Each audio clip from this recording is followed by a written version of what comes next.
प्रथम तिमोथी अध्याय 5। तुम्भे जणे वयस्क लोक सहित रागरे कथबार्ता कर नाही, निज पिता बोली भावी ताहांक सहित कथा कुह। सान मानक प्रति निज भाई भली आचरण कर। वयस्का स्त्री लोक मानकु माँ भली और युवती स्त्री लोक मानकु भौणी भली आचरण कर। सर्वदा सेमानक प्रति पवित्रतार सहित आचरण कर। प्रकृतरे एकोटिया थिबा विधवा मानकर जत्न निय। किंतु जदि जणे विधवार पुओ झियो बा नाती नातुणी थांती, सेमाने प्रथमरे निज परिवार प्रति सम्मान भाव देखाइबा उचित। सेमाने तांकर माता पिता को साहाय्य करिबा उचित। एपरि करिबा द्वारा सेमाने निजर माता पिता ओ पितामह ओ मातामही को प्रतिदान करिथांती। ताहा परमेश्वर को प्रसन्न करे। जदि जणे विधवा प्रकृतरे एकोटिया ओ निराशारे रहिथाए, ताहाले से ता प्रति परमेश्वरंकर साहाय्य उपरे भरोसा करे। सेही विधवाटी राति दिन परमेश्वर को प्रार्थना करे, ताहांक साहाय्य पाई अनुरोध करे। किंतु एभली विधवा जाहार जीवनर लक्ष्य केवल निजको संतुष्ट करिबा, से बंची थाउ थाउ मध्य प्रकृतरे मृत।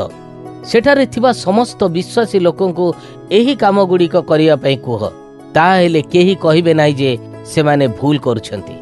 निजर आत्मीय समस्तंकर जत्न नेबा जणे लोकर कर्तव्य अटे।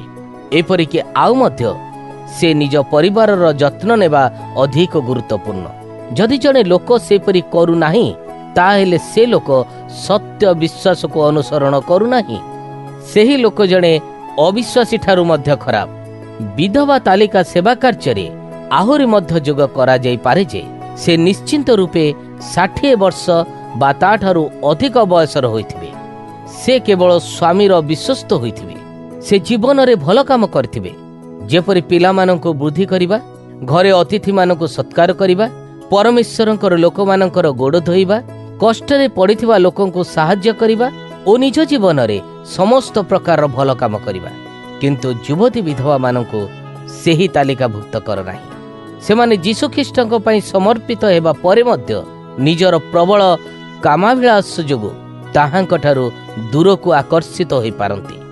तापर सेमाने पुणी थरे विवाह करबाकू इच्छा करती। सेथिपाई सेमानंकर विचार हेबो, ताहांकर प्रथम प्रतिज्ञा अनुसार काम न करिबा जोगु सेमाने विचारित हेबे।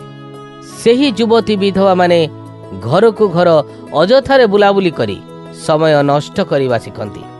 सेमाने बचसा करिबा ओ अन्य लोकंकर जीवन विषय रे चर्चा करिबा आरंभ करती। अनुचित कथा गुड़िक कहती। अतएव युवती माने विवाह करंतु, सेमानकर पिला छुआ हुंतु ओ सेमाने निज घरर जत्न नियंतु। मु एहा चाहे।